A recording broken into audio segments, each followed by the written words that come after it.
Anyone who crosses the Severn Bridge from Bristol will find themselves in Wales. Turning right, they will enter the town of Chepstow, Monmouthshire. At the time of the Norman conquest, there was no sizable settlement here, but over time it grew as a market town and today is home to over 12,000 people. When the Normans conquered the English at the Battle of Hastings in 1066, they set about building castles as fortresses and symbols of their power. The first castle to be built on the English-Welsh border was at Chepstow. William realised the strategic importance of this border area, especially at an important crossing point over the River Wye, and commissioned the building to be started directly in stone, rather than the normal wooden Motte and Bailey construction, favoured for its ease and speed of build. This castle started the building trend of many castles along the border, known as the Welsh Marches. Although the castle was started in 1067, it changed over time as more was added and altered by a variety of builders until its completion in 1690. Today we are going to find out about three of the main constructors between 1067 and 1300. Three lords were responsible for the development and enlargement of the castle: William Fitzosborne in 1067, William Marshal from 1190, and Roger Bigod from 1270.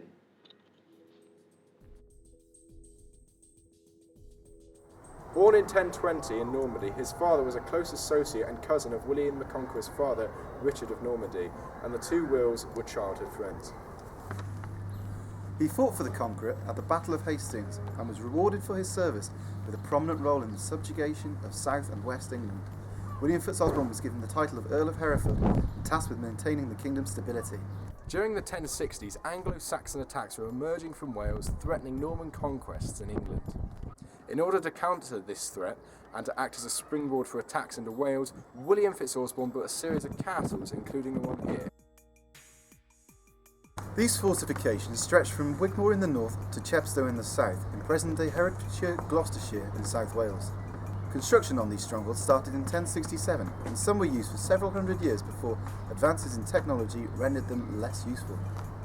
When William I left England in 1067 to settle a continental conflict, he left Fitzosborne and Bishop Odo of Bayeux in control of England.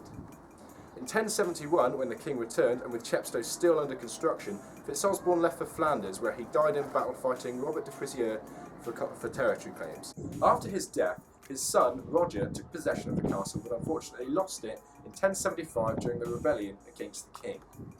It passed through possession by the de Clare family, then to the Fitzgilberts, eventually coming to William Marshal. Marshal was born around 1146 and died in 1219 at the grand old age of 73. He and his sons went a long way to shaping the castle we see today. Marshal lived a fascinating life, and one that is well documented thanks to the efforts of his son William Marshal II, who, upon his father's death, produced a poetic biography entitled L'Histoire de Guillaume le Marchal, documenting his life. In his early years, after his brother John inherited his father's land, Marshal had no political career. He spent his youth on the continent and became a well-renowned tournament champion and soldier.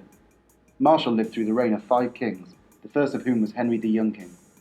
Following the Young King's death, Marshal went to the Holy Lands to crusade on a promise made to him on his deathbed. He then continued to serve Henry the Old King until his death. He was with Henry II in his final months as he ran from his son Richard of Poitiers. Upon his ascension, Richard, later Coeur de Lion, brought him back into the fold. His possession of Chepstow was confirmed by the new king. At this stage he married Isabel de Clare, giving him claims to land in Leinster and several English properties. Under Richard, his stock in court grew, as did that of his brothers. Following his brother John's death, he consolidated his lands in the Marches. Richard was succeeded by his brother Count John. Marshal clashed with the new King John over his continued possession of Norman lands and the homage he paid to the French King Philip. Due to his disagreements with John, Marshal went into a self-imposed exile in Ireland. After a long 7 years, John recalled Marshal to court requiring his services to fend off the baronial revolt. Following John's death, he was appointed to be Guardian of England, in service to the 9-year-old King Henry III, even fighting in the Battle of Lincoln at the age of 70. Loyalty to the crown and bravery were the two aspects that typified his life. William Marshal was responsible for the development of the Middle Bailey on the east side of the castle. However, his repairs and extensions didn't stop there. He extended further east, creating the Lower Bailey as well. Marshal Senior was also responsible for the construction of the Upper Bailey and the rectangular tower.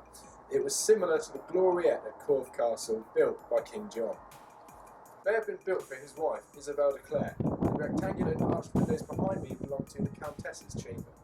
The interior was split. The eastern half became a great hall and the western half a withdrawing room with a bedchamber above. The masonry of the windows and arches were of the highest quality, finding contemporaries in Winchester Castle and Salisbury Cathedral.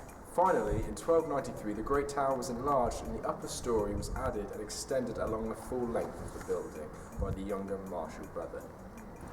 William Marshall's sons gave the 150-year-old castle a much-needed renovation. The interior was aged and therefore not up to 13th century standards. Marshall's sons added more to the castle. They built a round barbican solely with eyes on defence. Despite the addition of the barbican, the security of the western flank of the castle still gave cause for concern. Work was undertaken in 1272, which strengthened the barbican with a gatehouse and a portcullis.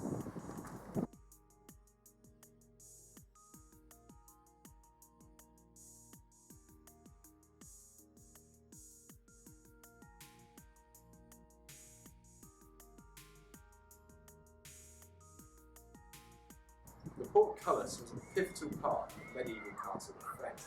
You'll see above me 3 grooves designed for 3 most likely separate portcullises, making this an incredibly difficult area of the castle to penetrate. This is part of the upper barbican, which is probably one of the hardest parts of the castle to interfere with and to crack open. From above, you've got 3 gaps as well. From that you can throw tar, rocks, even fire arrows at your attacking forces, hopefully fending them off. The outer wall of Chepstow Castle provides us with another example of perfectly organised castle defence. The ground layout to start with is on a slope, making it very difficult for attacking troops to get to the base of the wall and mount an attack.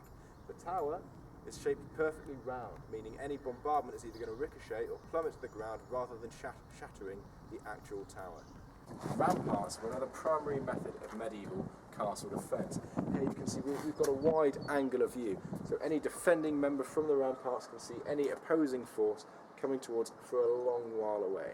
In addition to that, they've got the perfect angle for archers to start volleying and start making the opposing force smaller and smaller. These pillars in the centre are designed so that the attacking or invading force, whilst coming up the stairs, cannot deal a significant blow on those who are defending from the stairs. If I show you with this umbrella, a long broad sword is going to be far too huge and far too heavy to try and get a thrust up to a defending member of the castle.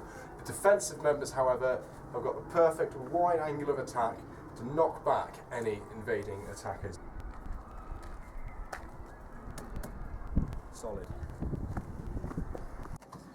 Arrow slits, such as this one here, was another typical part of medieval defence.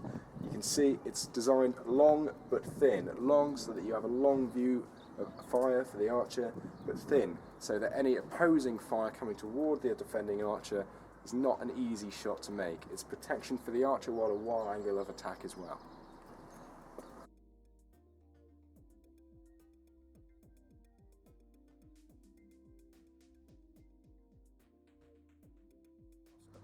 Following the death of the Marshall brothers, their lands were divided amongst their sisters, Chepstow passing to the eldest Maud, and on her death to her son, Roger Bigod II, Earl of Norfolk. The Bigods were a medieval Norman family renowned for their great castles in Suffolk. On his death in 1270, his son, another Roger Bigod, inherited the castle. Whereas his father was mainly interested in his East Anglican lands, Roger Bigod III took an active interest in his Marcher lordships. The next 6 years, 1272 to 78, saw the building of the town wall.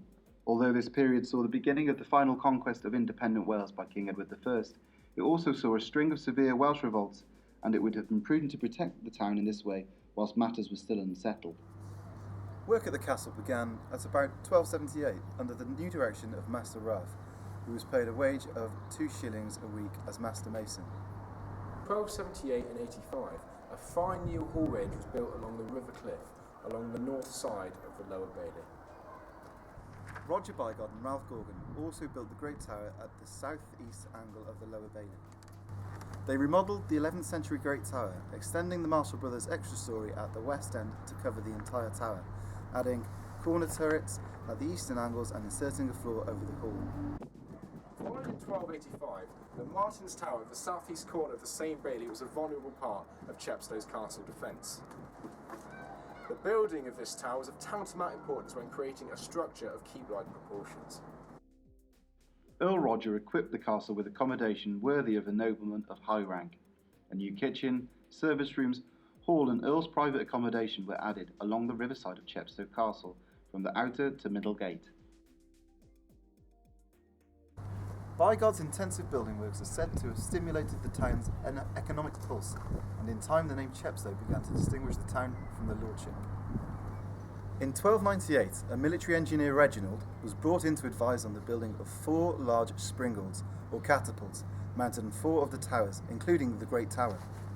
For some reason, these were later neglected, and 3 of them were put into storage, where they soon became useless. Partly because of his lavish building works, Roger Bygod was heavily in debt in his latter years. In 1302, the childless Earl made an agreement with the king that in return for an annuity, his lands and castles would pass to the crown on his death in 1306. Chepstow Castle is a relic of times gone by. It stands as a reminder of the Norman presence in Wales, and its original unique stone build by William Fitz-Osborne reflects its importance in guarding the River Wye. The castle has undergone several adaptations as years have passed, with the most prominent being under William Marshall, who constructed the main gatehouse and several towers to improve the castle's defence. Other changes were made by Roger Bygod, who converted the fortress into a castle fit for royalty. In the 16th century and onwards, the castle saw fortifications and mild modifications being carried out. The castle faced bombardment during the Civil War, in which it passed hands from royalists to parliamentarians several times. Despite this, the castle remains well preserved, and walking through the grounds allows one to gather the sense of walking through time. The connection to the Norman times is not forgotten today, both through William Fitz-Osborne's building of the Great Tower in Chepstow Castle and St Mary's Church, which lies about 300 metres from the castle. These Norman ties are memorialised in this mural, found on the side of a local supermarket. The castle serves as a unique reminder to the people of Chepstow of their history. It will continue to do so for generations to come.